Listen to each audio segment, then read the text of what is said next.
ganda. Parang a-attend ng awards night ang pinsan ko, ha.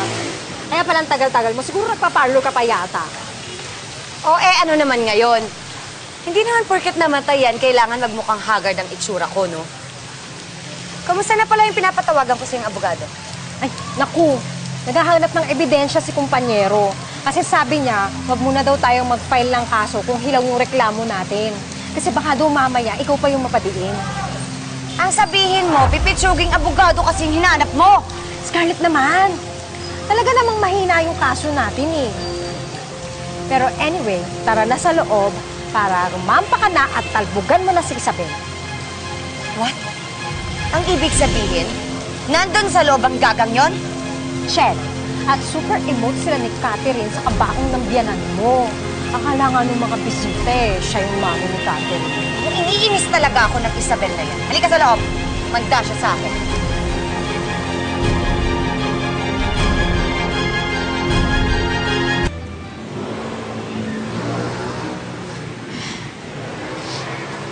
Dahil wala na si Lola,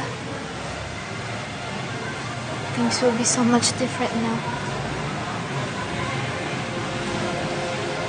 Ganun talaga. Pero makakasanayan mo rin yan. I don't think so. Mahirap po makasanayan na wala na po nagmamahal sa akin.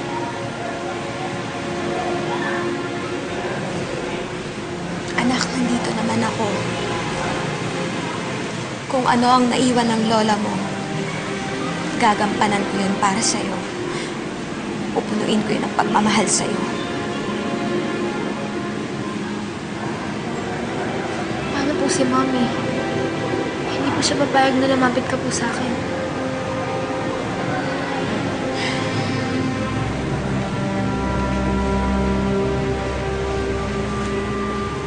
Ngayon mo ako mas kailangan. Sa ayaw at sa gusto ni Scarlett, gagawa ako ng paraan para makasama kita. Ang kapal talaga ng mukha mo, Isabel, no? Imbitado ka ba dito? Sorry ha, pero hindi kami nagpapapasok ng kriminal. Kaya labas! Labas! Ano? Talaga bang pinagsisiksikan mo yung sarili mo dito? The nerve na may mukha ka pang ipakita sa amin!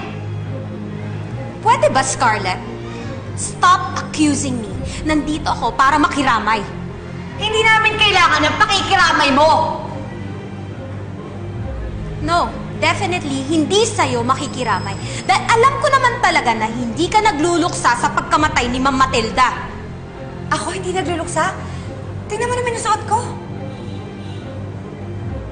And besides, ikaw, ano bang ginagawa mo dito?